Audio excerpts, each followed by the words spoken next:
गुरुवर ने मना ले, तू अर्ज सागर न मना ले। तेरा सारा सौदा पटे पटे, तेरा सारा सौदा पटे पटे। या नाव तेरे से ना चल, या नाव तेरे से ना चल। रुक 24 घंटा दिन घाल, रुक 24 घंटा दिन घाल। तू ई को ध्यान लगा ले, तू ई को ध्यान लगा ले।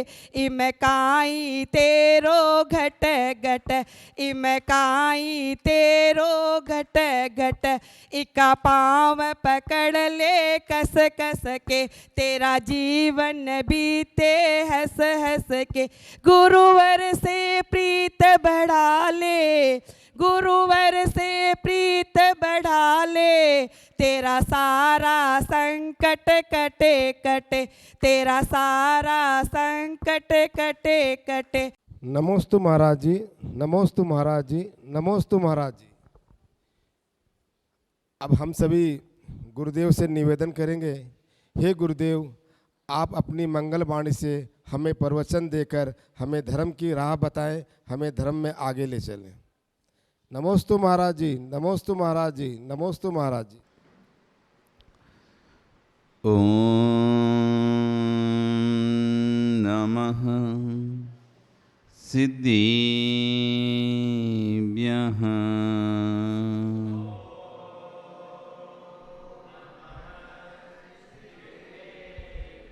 ओम नमः सिद्धिभ्यः।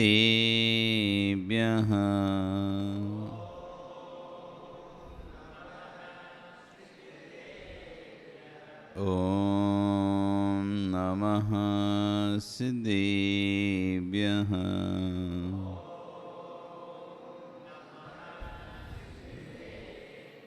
देवदेवं जिनं नत्वा भवोद्भवविनाशिनं। कश्चिन् देवदेवं जिनं नत्वा भवोद्भवविनाशिनं। देशिना वक्षे काञ्चित् मतिहीनोऽपि बुद्धिदः। तिर्यणिखगिणाय रुत्तारी मोहि सिर सिरेणिबिहु। आयरी राव पसियो परवादीण्यो भव्य जीलोये। नमो अरिहन्ताणं, नमो सिद्धाणं, नमो आयरियाणं, नमो वज्रायाणं, नमो लोये सविशा। बोले अनंत अनंत परमेष्ठी भगवानी की, आदिरम आदिनाथ भगवानी की, वर्तमान शासनिक महावीर भगवानी की, मूलनायक श्री 1008 पार्श्वनाथ भगवानी की, आचार्य कुलभद्र स्वामी महाराज की, गणाचार्य आचार्य विराट सागर जी महाराज की, आचार्य गण श्री 108 विश्व सागर जी महाराज की, अहिंसा में विश्व धर्म की।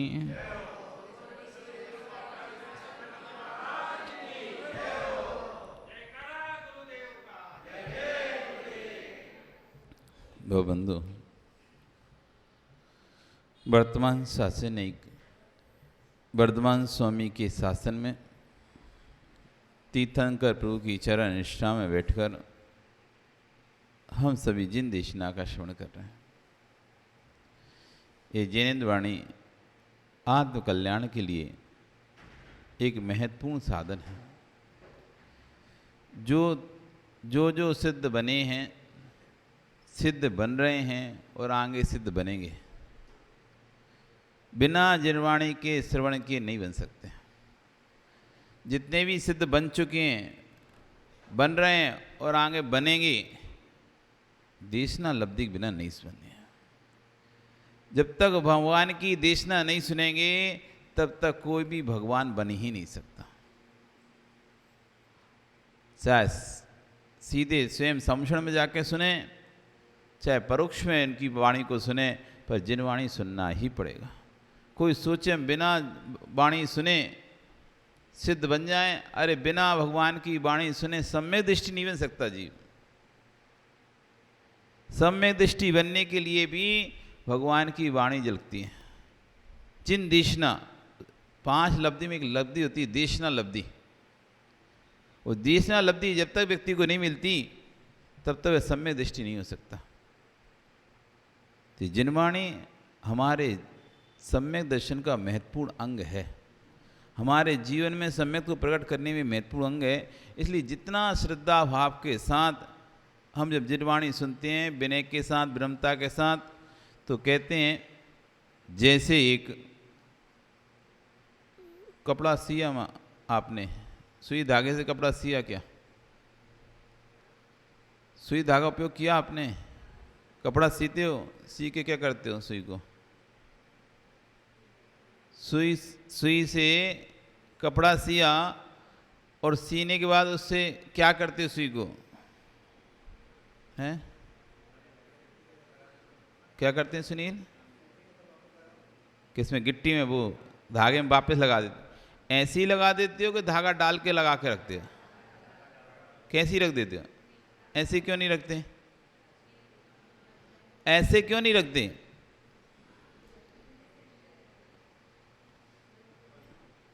सोए जी,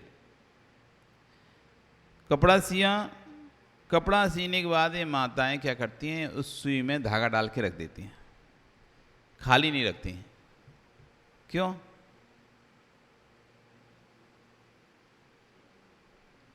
क्यों नहीं रखते खाली?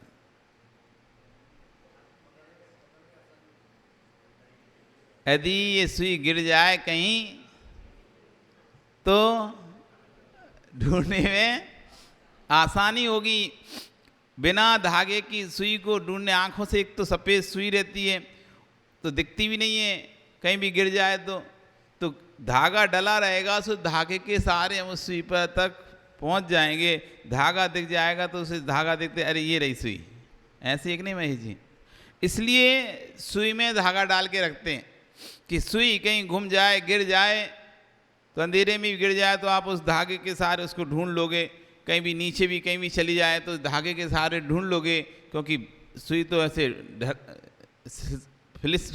स्लिप हो जाएगी, चिकनी रहती ना इधर उधर कुछ, लेकिन धागा तो चिपक जाता है कहीं भी, मतलब वो तो स्लिप होता नहीं, ऐसे पलटता नहीं है, वो तो गिरी से वहीं रुक के रह जाएगी। इसलिए उस धागे में डाल के रखते हैं कि कहीं भी गिरेगी तो धागे के सहारे हम उस सुई को ढूंढ लेंगे। एक सुई को बचाने के लिए कितने होशियार हो आप, धागा डाल के रखते हो। ऐसी आत्मा में ज्ञान का धागा डाल के रखो, जिनवाणी का धागा डाल के रखो। कहीं ये आत्मा दुर्गति में चली गई तो हम इस धागे के सहारे वहां से वापस निकल लेंगे। एक ज्ञान का धागा डाल के रखो। आचार्य भगवान कह रहे हैं धारा बदलती कि नहीं बदली। हम भगवान की भक्ति करने आते हैं, पूजन करने आते हैं, जो हमारे घर में धारा चल रही होती है, जो परिणाम घर में चल रहे होते हैं, क्या वही परिणाम से आप यहाँ आते हो कि कुछ बदल जाते हैं? वैसे ही परिणाम रहते हैं कि कुछ यहाँ आने के बाद बदलते हैं? यदि धारा नहीं बदल रही है तो आपका यहाँ आना बेकार है। यदि मंदिर में आने के बाद भी परिणाम वैसे ही हैं जैसे घर में थे, कोई परिणामों की धारा में अंतर नहीं आया है, वहाँ भी किसी ने हमको थोड़ा कुछ बोला तो हमें गुस्सा आ गया था, और यहाँ भी किसी ने कुछ थोड़ा बोला तो हमको गुस्सा आ गया। घर पे किसी ने कुछ थोड़ा सा कह देता है तो हमको गुस्सा आ जाता है, और यहाँ भी किसी ने थोड़ा कुछ कह दिया तो हमको गुस्सा आ गया। हमारी परिणाम की धारा बदली कहाँ है? क्या मंदिर आने के बाद आपको ऐसा लगता है कि हम धर्म क्षेत्र पर आए? ऐसे ही लगता है घर के आंगन में घूम रहे हैं। घर में जैसे घूमते थे, घर में जैसे बातें करते थे, घर में जैसे उठते थे, बैठते थे, तेरा मेरा करते थे, वैसे ही मंदिर में ही आकर बैठ रहे हैं, उठ रहे हैं, तेरा मेरा कर रहे हैं। वहाँ पे कपड़ों को तेरा मेरा करते थे, यहाँ किताबों को तेरा मेरा कर रहे हैं। वहाँ कपड़ों को लेकर सामान, घर में क्या, कपड़ों को लेकर, सामान को लेकर, वस्तु को लेकर, ये मेरी है, ये तेरी है, मेरी है, मेरी तेरी है। कोई ले लिया तो गुस्सा करे, मेरी है, मुझे दे वापस। तो घर में सामान को लेकर तेरा मेरा करते थे, झगड़ते थे। मंदिर में आए तो किताबों को लेकर जड़े, जिरमानी तो हमारी है, हमको दो, ये स्थान तो मेरा है, मुझको बैठने दो, ये जगह तो हमारी है, हम यहाँ रोज बैठते हैं, हम तो पिछले नहीं बैठते हैं, आप यहां से हटो हमारी जगह से। तो जो प्रक्रिया आपकी घर में थी, घर में साधन दूसरे थे तो उसलिए करते थे, यहां साधन दूसरे तो दूसरी प्रकार से कर रहे हैं, लेकिन क्रिया तो वही है पूरी। जैसे घर में बैठकर आप बातें करते थे, यहां से यहां पे बैठ के बातें करें। हम मंदिर में आकर मंदिर को मंदिर समझते हैं या घर समझते हैं? मंदिर में आकर मंदिर को मंदिर समझते हैं कि घर समझते हैं? यदि आप मंदिर समझते होते तो किसी ने पूछता, बहन तुम कल वहाँ गई थी कि? आप तुम्हें पता था हम गए थे, लेकिन तुम तब भी वहाँ मंदिर में। नहीं नहीं, हम तो नहीं गए। आपसे मंदिर में ही कोई पूछेगा और आपको नहीं बताना उसे, तो आप झूठ बोलोगे नहीं बोलोगे? आप झूठ बोलोगे नहीं बोलोगे? आपको उस समय याद रहेगा कि हम मंदिर में बैठे हैं? जैसे घर में रहते हैं पूरे वैसे के वैसे मंदिर में रहते हैं कमल। यहां भी हमें जब कोई बात छुपानी होती तो यहां भी हम ऐसे घुमा के बात करते हैं, मायाचारी पूर्वक बात करते हैं, झूठ पूर्वक बात करते हैं, अपना काम बनाने के लिए बात करते हैं। हमें नहीं याद रहता, हमें बोध ही नहीं रहता हम घर में हैं कि मंदिर में। यदि यहां भी हमको कसाय भड़क जाए तो हम यहीं चिल्लाना शुरू कर देंगे। यदि हमारी कसाय मंदिर में भड़क जाए, कोई थोड़ा सा हमको कुछ बोल दे और हमारी कसाय मंदिर बढ़ जाए, तो रखे रहने दो भगवान, अब यहीं लड़ाई शुरू। अभी यहीं आपको एक दूसरे के प्रति बाती शुरू। धारा बदल रही कि नहीं बदल रही? आचार्य पूछ रहे हैं। यदि उपयोग की धारा नहीं बदल रही, मंदिर आने के बाद भी यदि हमको ऐसा भान नहीं हो रहा, हम मंदिर आए हैं, हम मंदिर आए हैं, तो लो यहां पर मैं मौन रहूंगा। कभी ऐसा भाव आता है आपके अंदर कि मैं मंदिर आया हूं, मंदिर प्रांगण में मैं अंदर भगवान के क्षेत्र पर हूं, इस क्षेत्र पर मैं मौन रहूंगा क्योंकि मंदिर आया हूं। कोई कुछ मौन क्यों? क्या तुम्हारा मौन का नियम है? नहीं, मौन का नियम नहीं है, पर मैं मंदिर क्षेत्र के प्रांगण में आया इसलिए मेरा मौन है। कभी ऐसा भाव आता है? या डेली रूटीन हमारा चल रहा है, घर से डिब्बी उठा के चले सो मंदिर पहुंच गए, मंदिर से निकले तो घर पहुंच गए, घर से डिब्बी लेके चले तो मंदिर, बातें करते करते मंदिर आ गए और बातें करते करते घर पहुंच गए। जब घर से निकले थे तब भी कोई मिल गया था तो पूरे रास्ते कुछ पता नहीं हम मंदिर आ रहे हैं, बस चल रहे हैं, वो साथ में एक और मिल गया तो दोनों जने बातें करते करते करते करते रास्ता तय होगा। क्योंकि एक ऐसा रथ है जिस पर यदि कोई बैठ जाए तो किलोमीटरों का रास्ता क्षण में पूरा हो जाता है, पता नहीं चलता। मतलब एक ऐसा रथ है, आप लोगों के पास है कि नहीं पता नहीं, हम पर एक रथ है, एक रथ, एक ऐसा रथ है जिस पर यदि कोई व्यक्ति बैठ जाए किलोमीटरों का रास्ता पता ही नहीं चलता कब निकल गया। उसका नाम पता है क्या है? जिव्या रथ। कौन सा रथ है सुभाष जी? जिव्या रथ। बस इस रथ पे बैठ जाओ और बातें करते करते, कभी कभी तो पता चलता है आदमी मोबाइल पे बातें करते करते किलोमीटर दूर निकल जाए, पता ही नहीं चलता कितना।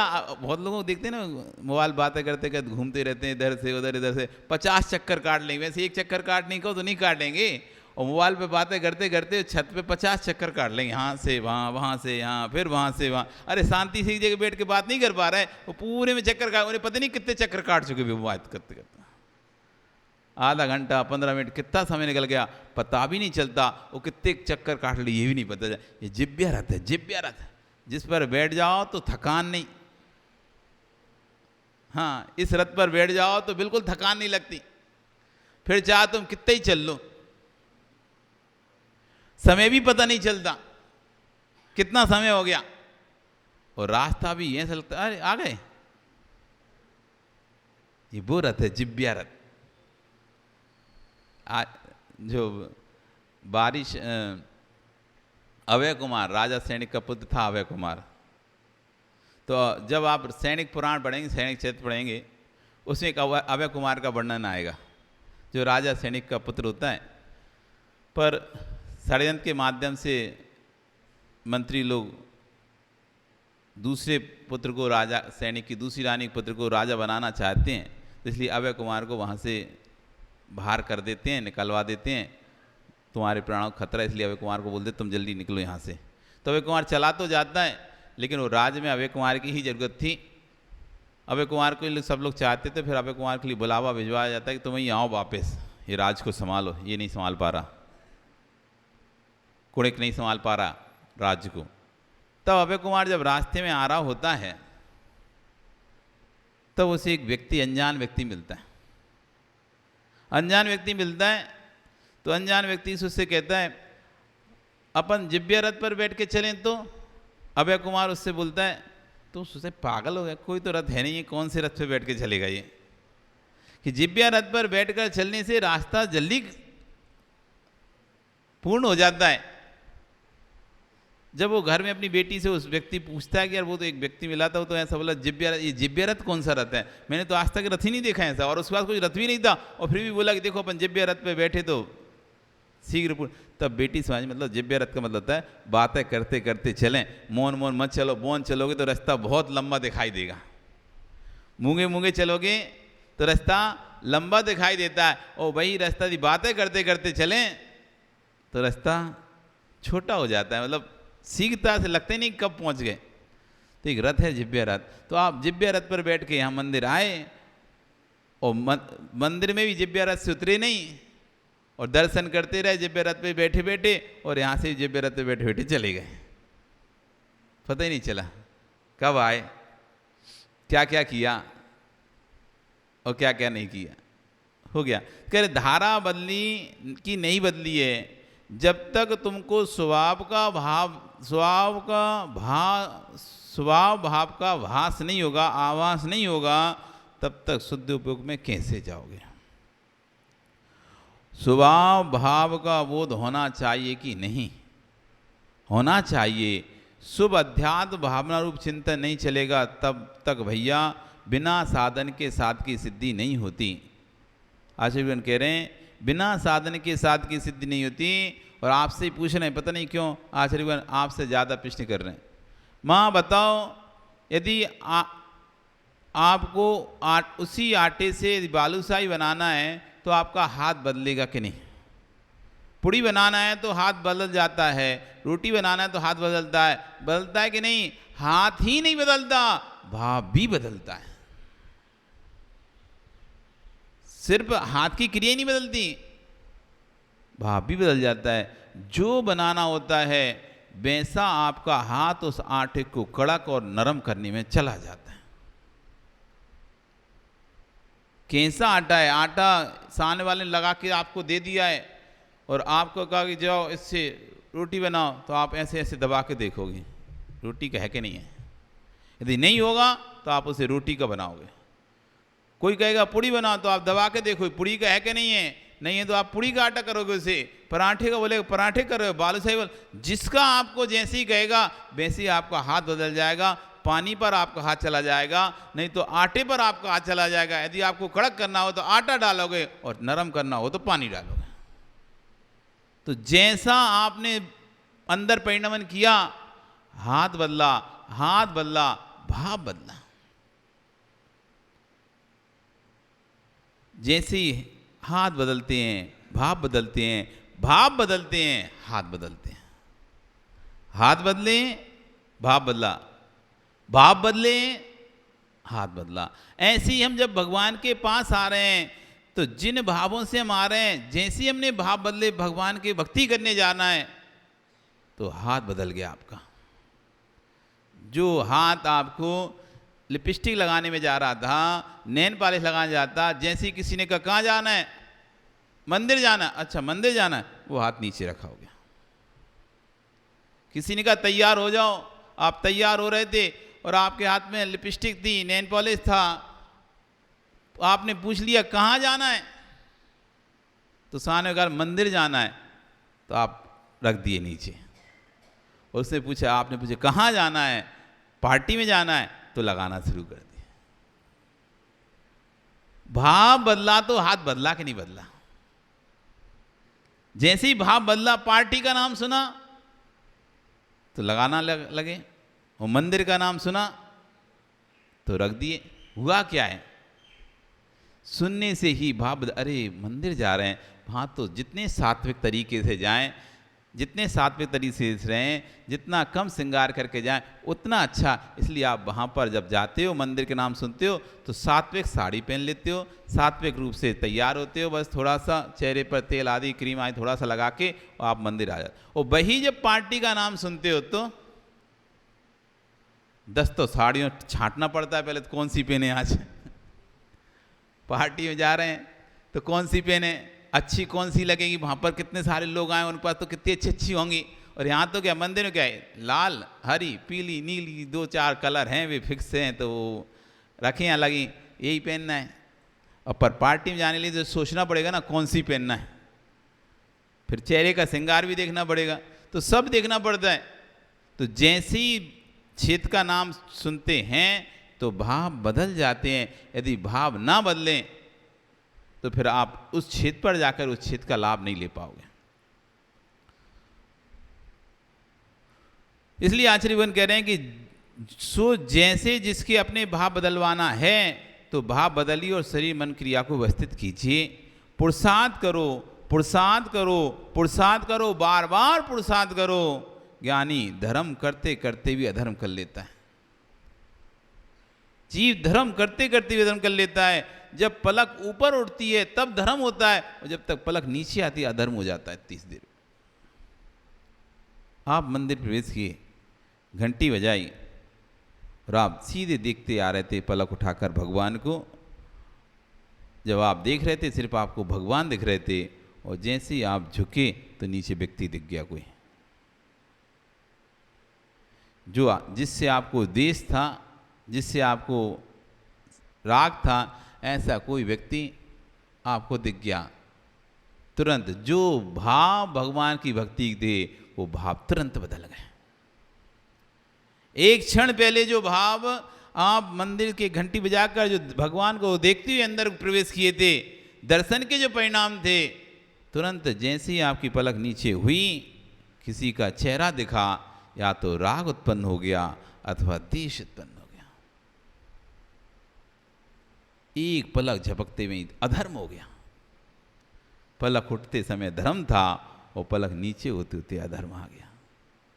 कितना सूक्ष्म है, आप सोचो। आप कभी विचार करना, जब मंदिर आते हैं तो बड़े ऐसे आए और दर्शन कर ही रहते, इतने कोई दिख गया, दिख गया, अब ध्यान कहाँ जाएगा आपका?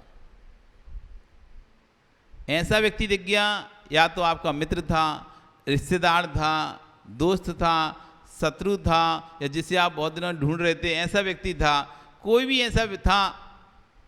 और जैसे ही वो आपको दिखेगा, अब बताओ भगवान दिखेगा क्या वो दिखेगा? कौन दिखेगा? अब बार बार दर्शन भगवान का कर रहे हो, 9 बार नमकार बंदी पढ़ रहे हो, अरे वो चला ना जाए। क्या चल रहा है मन में? चला ना जाए। माला अगर फिर रहे हो आप, वो दिख गया ना, तो 108 बार में यही सोचते हो चला ना जाए, उठ के चला ना जाए। 24 घंटा उसी पर निगाह रहेगी, ये चला ना जाए, उठ के बात करनी इससे भी, जिससे आपको बात करनी हो, और वो आ रहे दर्शन कर रहा हो और आप माला फिर रहे हो, और आप माला फिर तब तो शांति से बैठे थे, अचानक आँख खुली तो वो दिख गया सामने, अब दिख गया तो अब आंख बंद करो आप। अरे इससे तो काम था, इसे तो सामान देना था, ये चला जाएगा, अभी ये मायके जा रहा होगा तो इसको मायके में सामान भिजवाना है, राखी आ रही है तो राखी। अब देखना अभी जब मंदिर आप अब आओगे ना, सावन आ गया ना, अब सावन आ गया, जिसको तुमको राखी भेजना हो, कुछ भेजना हो, और उस गांव को कोई व्यक्ति दिख जाए, संजय, जिसको तुम्हें, जिस गांव को तुम्हें राखी भेजना हो या जिस मायके में राखी भेजना होता है, किसी को अपने नंदों के यहाँ राखी भेजना होता है, और पति ने बोल दिया कुरियर कर देंगे अपन, कोई दिक्कत नहीं, कोई आप बना के रख दो, बना के रखी हुई कुरियर के लिए रखी हुई है, लेकिन तुम्हें उस गांव को कोई आदमी दिख गया, अब तुम कर रहे हो जाप, अब क्या मन में आएगा? सही सही बताना। उसने भी कुछ नहीं कहा, आपको भी जब पति ने तो बोल ही दिया था कुरियर कर देंगे, तब भी कोई भी दिक्कत नहीं थी, बेटे के पिता ने बोल ही दिया कुरियर कर देंगे, कोई नहीं भी आएगा तो कुरियर कर देंगे, आप चिंता नहीं करो। लेकिन दिख गया आपको मंदिर में, अब आपके मायके का व्यक्ति दिख गया और आप उसे पहचानते कि हमारे गांव का ही है, और आज ये जाएगा भी वापस, अब क्या होगा मन में? अब उस समय मन में क्या चलेगा? अरे चला ना जाए, इसको बोलना है हमारी राखी ले जाना।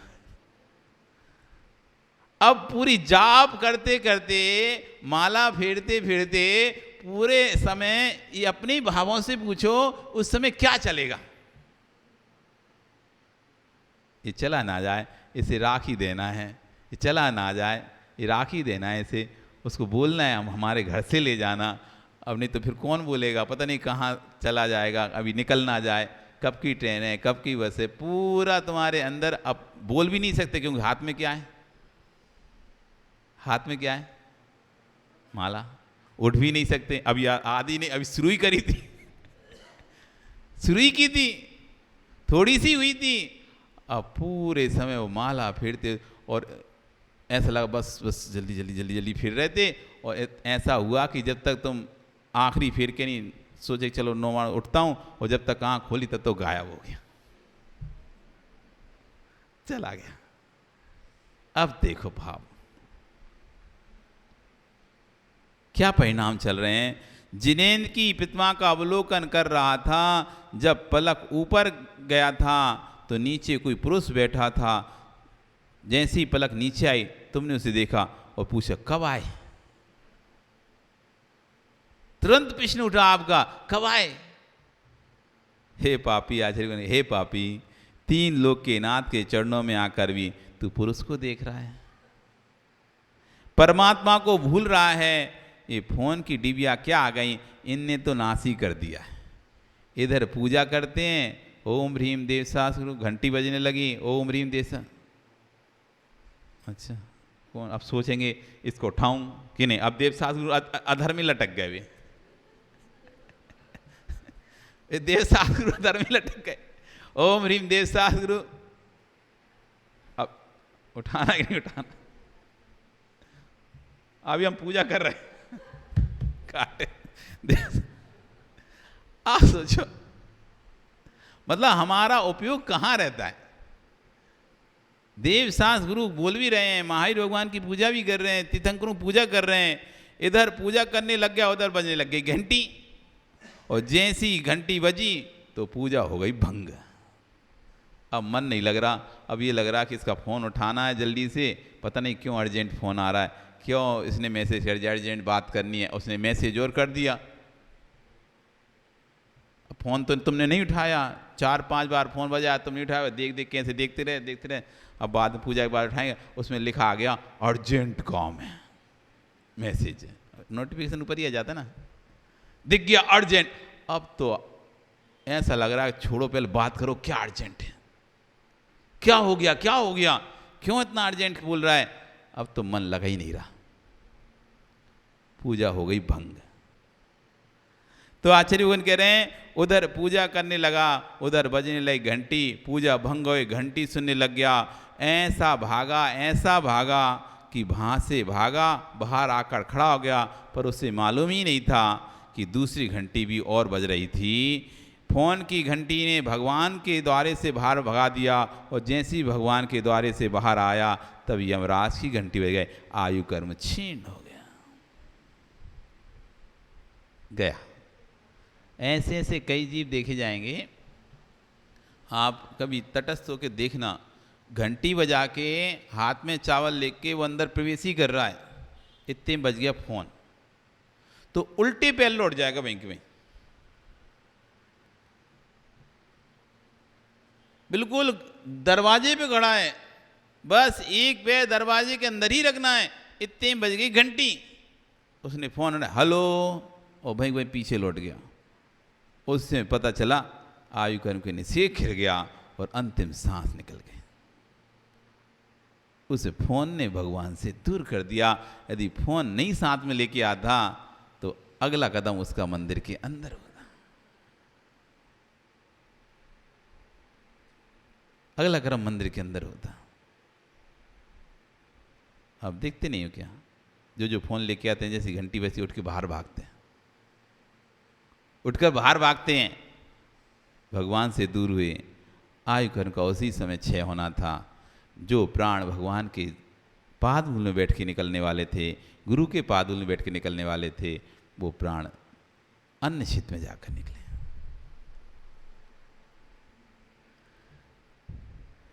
कम से कम मोबाइल लेकर के ना आता, ऊपर जाता तो भगवान के चरणों में तो जाता, यानी भगवान के चरणों से बाहर कर गया। कितने लोग धर्मात्मा हैं जो भगवान के दरबार पर मोबाइल लेकर नहीं आएंगे? आचार्य पूछ रहे हैं, कितने लोग ऐसे धर्मात्माएं हैं जो भगवान के द्वारे पर मोबाइल लेके नहीं आएंगे? हे जीव, जब निमित्त ही नहीं आओगे तो टेंशन भी नहीं होगी। जब निमित्त ही नहीं होगा तो तत्संबंधी टेंशन भी दिमाग में नहीं रहेगा। भैया तकलीफ है कह रहा है, ऑफ कर दो तो तकलीफ ही नहीं है, बंद कर दो। बड़ा आप लोगों को जब परेशानी कब आती है? जब आप बढ़िया ध्यान से प्रवचन सुन रहे हो और या पढ़ाई कर रहे हो और तब बच जा, जल्दी ऐसे घबरा के नहीं उसे बंद करते जैसे क्या हो गया। अरे पहले ही बंद करके आते तो किसी की वजह का दिक्कत ही नहीं होती। अब 4 लोग इसी बात में, अब 4 लोग तुमको ही देख रहे हैं, अब सोचो उससे कितना घाटा हुआ। 4 लोग ने जैसे ही हमारा फ़ोन बजा तो हमारा उपयोग बदल गया। जो उपयोग की धारा हमारी शुभ में जा रही थी वह शुभ में पहुंच गई। जो लिंक हमारी ज्ञान से जुड़ रही थी वो लिंक टूट गई। जो हमें समझ में आ रहा था वो समझने वाला छूट गया। जो ज्ञान का हमें लाभ होना था वो ज्ञान का लाभ हट गया और 4 लोगों को और वो ज्ञान के लाभ से हटा दिया हमारी घंटी ने, तो उनके हमारे को ज्ञानावरणी कर्म का बंध भी बन गया। हमारे कारण से 4 लोग और उसका ध्यान भटक गया और वो भी ध्यान से नहीं सुन पाए। उतने समय निकल गया और वो कोई विशेष शब्द था और वो निकल गया। अब हमको ज्ञानावरणी कर्म का बंध भी हो गया। कितना नुकसान हुआ। जब तू पूजन करने को खड़ा हुआ भीड़ भाड़ में और वो गिर गया और कोई निकाल के ले गया, अब बताओ तू पूजा करेगा कि मोबाइल खोजेगा?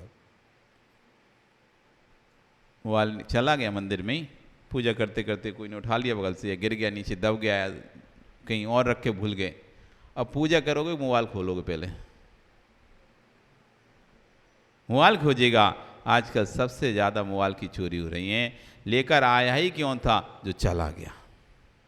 ये व्यवहार की बात तने विचित्र प्रकार की होती हैं, समझ में आ गया सबको। धन्य योगीश्वर निर्गंत मुनिराज, मुनि मल विसर्जन करने भी जाता है तो उसमें भी यदि कोई जीव दिख गया, पेट में कृमि भी निकल पड़े तो भी प्रायश्चित कर लेता है। जबकि उसमें उनका कोई हाथ नहीं रहता तब भी प्रायश्चित लेता कि पेट की मेरे उदर में कितने भगवान और बैठे थे, उनको मेरे निमित्त से कष्ट हुआ और आप ऐसे ही बहानों पर घूम रहे हो। बहाने बना करके कितने कोटि कोटि जीवों को चूर चूर कर कर निकल रहे हैं। घूमने के लिए लॉन्ग ड्राइव जा रहे हैं, शाम घूमने जा रहे हैं, इधर उधर जा रहे हैं, बहानों से जा रहे हैं, बरसात के काल में जा रहे हैं। असंख्यात जीव ऋणों पर हो जाते हैं बरसात के काल में। चातुर्मास क्यों करना पड़ता है साधु को? चातुर्मास इसलिए करते साधु कि बरसात के समय भूमि गर्भजा हो जाती है। ये वर्षा काल में भूमि की संज्ञा गर्भजा, गर्भिणी स्त्री के समान भूमि हो जाती है। इसमें असंख्यात प्रकार की वनस्पतियाँ उत्पन्न हो जाती हैं, अनेक प्रकार के जीव जंतु उत्पन्न हो जाते हैं। भ्रमण करने से जीव जंतुओं का और घात होता है, इसलिए चातुर्मास करके एक स्थान पर विराजमान होते हैं। और आप उसी चातुर्मास में फ्री है ना, अब आप व्यापार नहीं है, फ्री है चातुर्मास, तो आप लॉन्ग ड्राइव पर घूम रहे, इधर उधर घूम रहे, तो आश्चर्य कितने कोटि कोटि जीवों को आप नष्ट कर रहे हो। इनमें से पता नहीं कितने जीव भगवान बनेंगे। ऐसा मत समझना कि मनुष्य हम हैं तो हम ही भगवान। अरे जो नाली का कीड़ा है ना, वो आज नाली का कीड़ा है, वो कल का भगवान हो सकता है। जो आज नाली का कीड़ा है वो कल का भगवान हो सकता है। नहीं है तो भगवान महावीर स्वामी पूछ लो, अकौआ की पर्याय में महावीर स्वामी थे कि नहीं थे? सिंह की पर्याय में भगवान महावीर स्वामी थे कि नहीं थे? भील की पर्याय में भगवान महावीर स्वामी थे कि नहीं थे? उन पारसनाथ से पूछ लेना, सर की पर्याय में तुम थे कि नहीं थे? सिंह हाथी की पर्याय में तुम थे कि नहीं थे? ऐसी कितनी पर्यायें तुमने 84 लाख योनि में, सब पर्यायों में वो जीव था कि नहीं था? वही जीव तो आगे जाके महावीर, पारसनाथ, आदिनाथ बना, जो 84 लाख योनि में हर पर्याय को प्राप्त कर चुका है। महावीर भी नाली के कीड़े बने होंगे, आदिनाथ भी नाली के कीड़े बने होंगे, पारसनाथ भी नाली के कीड़े बने होंगे, क्योंकि पारसनाथ तो लास्ट अंतिम पर्याय रही है। इससे पहले तो अनंत पर्यायों को तो ये जीव भोग ही चुका है संसार के। जन्म मरण का क्षय तो पारसनाथ की पर्याय में उन्होंने किया है, जन्म मरण का क्षय तो आदिनाथ की पर्याय में किया है, जन्म मरण का क्षय तो महावीर भगवान ने महावीर की पर्याय में किया है। उससे पहले तो अनंत वर्षों तक अनादिकाल से जीव है, अनंत वर्षों तक। कौन सी ऐसी पर्याय है जब इस जीव ने प्राप्त नहीं की होगी? नाली से कीड़े की भी पर्याय प्राप्ति होगी, मल के कीड़े की पर्याय प्राप्त की है, पेट के कीड़ों की भी पर्याय प्राप्त की है। कोई ऐसा जीव मत समझना कि भगवान थे तो सीधे ऐसे कोई स्वर्ग में ही रहते थे और स्वर्ग से सीधे आके भगवान बन गए। स्वर्ग में थे तो स्वर्ग से सीधे आके भगवान गए। इस स्वर्ग में जाने से पहले और भगवान बनने से पहले 84 लाख योनि भटक चुके हैं। भगवान बनने से पहले 84 लाख योनि भटक चुकी हैं। अंतिम पर्याय थी भगवान की तो वो नाली का कीड़ा, जिन कीड़ों पर तुम पैर रख के कुचल के निकल गए, कह रहे हैं आचार्य भगवान, ना जाने उनमें से कितनी भगवान आत्माएं जो भाभी भगवान बनने वाले हैं, अरिहंत बनने वाले हैं। जब उन्हीं के समूषण जाओगे तो वो पूछेंगे कोई हमारा संबंध था? तुम यदि पूछोगे उनके समूषण जाके, आपका मेरा कोई संबंध था क्या?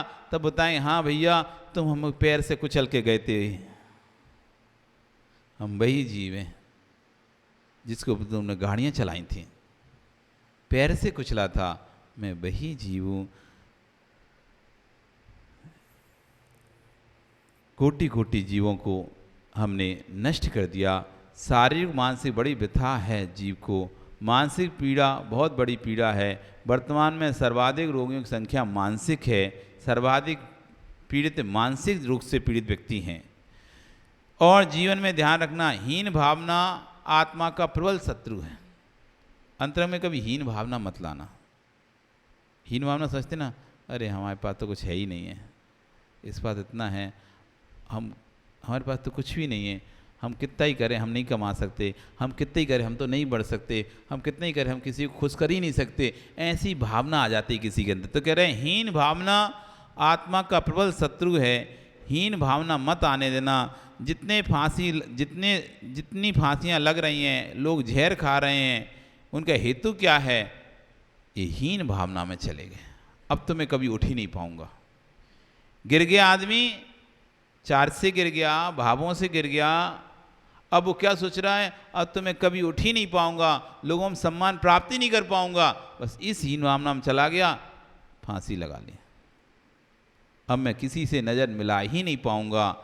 ऐसी हीन भावना में गया, जहर खा लिया।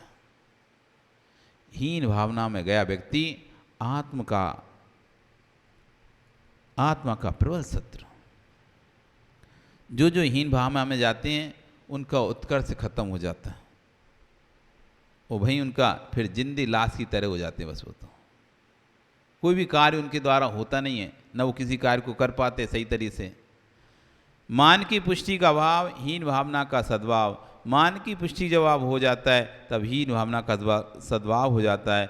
बालकवत रहने का, क्यों रहने का? जब कोई तत्व की व्याख्या करे तो पंडित जी विद्वान बनकर बैठना, शीत काल में सामने उनके रहना।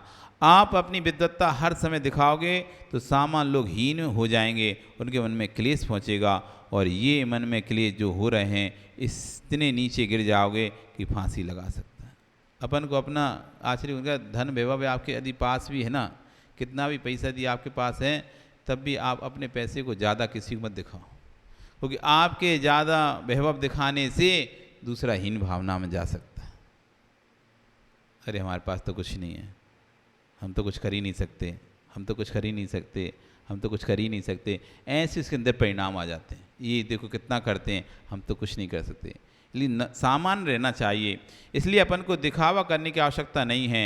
मणि को कभी भी कहीं भी रख दो, उसकी कीमत कभी कम नहीं होगी।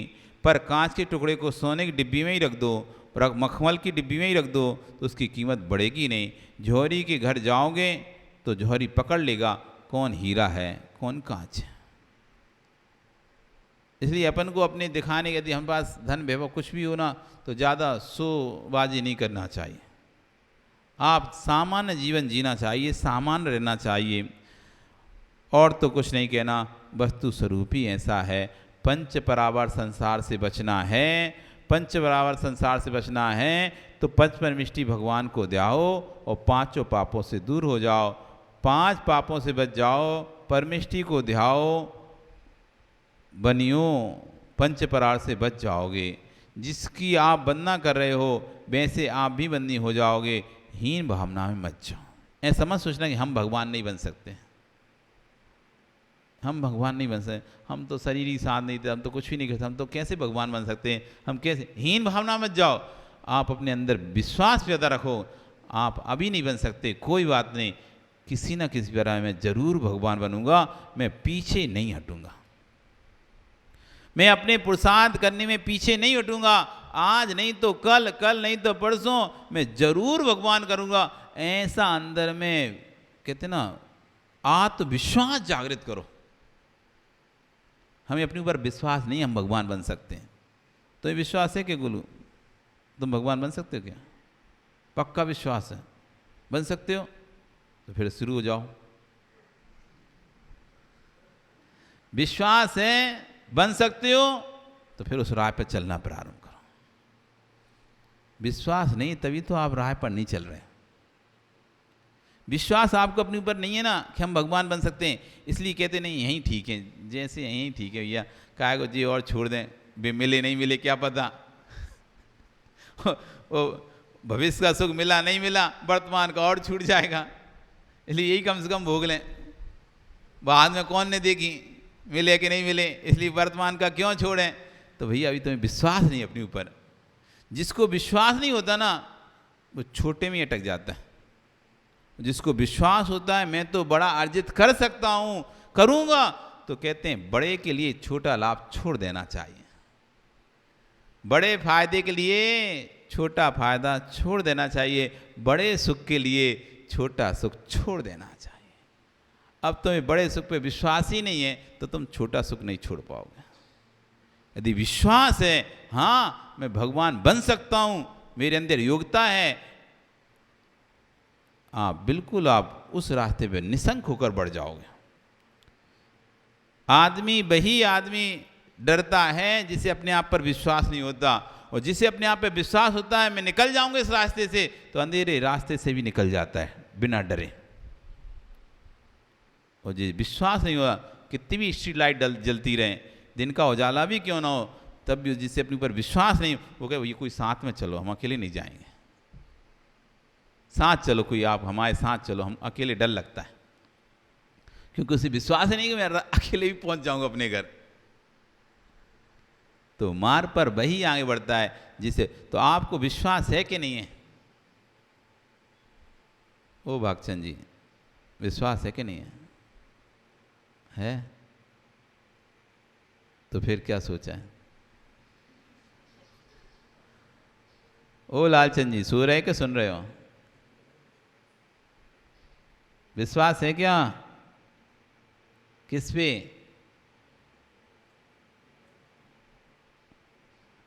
विश्वास है आपको अपने आप पे आप भगवान बन सकते हो? है?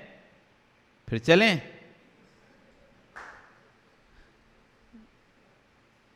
आपका समय, लालचंद जी समय हो गया ना? है? समय हो गया कि नहीं? देख लो, घड़ी देख लो, फिर बता दो। घड़ी देख के, हाथ में तो घड़ी बंधी है। हो गया समय कि नहीं हुआ? है? क्या बोल रहे हैं? तो भैया कब होगा समय बताओ तो। और कितना समय चाहिए तुम्हें? अभी तक समय नहीं हुआ, और कितना समय सुनना है तुम्हें? कब से तो सुन रहे हो और फिर कह रहे समय नहीं हुआ। हो गया समय। बोले तो फंसे, बोले ही मत। बोले तो फंसे, बोले ही मत, चुप ही छाप बैठे रहो। समय हो गया सुभाष जी। अब किसका इंतजार है? अब किसका इंतजार है? अब कौन आएगा तुम्हें लेने के लिए? अब नहीं गए, देख लो, दो ही निकाले तो जाओगे तुम घर से। ये हम लिख के दे दे रहे, चाहे लकड़ी कंडी के साथ जाओ, चाहे पिची कमंडल के साथ जाओ, जाना तो तुम्हें पड़े। पक्का है तुम्हें? क्या सबको ही जाना पड़ेगा? या तो लकड़ी कंडे के साथ जाएंगे, क्या मिलेगा तुम्हें? अच्छा, शमशान में क्या मिलेगा? लकड़ी कंडे मिलेंगे ना, कि कुछ और मिलेगा? तो लकड़ी कंडे के साथ चले जाओ, जाना तो है, तब भी घर से निकालेंगे। तुम नहीं भी पड़ा, कोई कहेगा जल्दी लेके जाओ, जल्दी लेके जाओ, निकालो। वो पिची कमंडल के साथ जाना है, पिची कमंडल के साथ जाओ। अब निर्णय तुम्हारे हाथ है, लकड़ी कंडे के साथ जाना है या पिची कमंडल के साथ जाना है। कैसे जाना है सुभाष जी? क्या मन हो रहा है?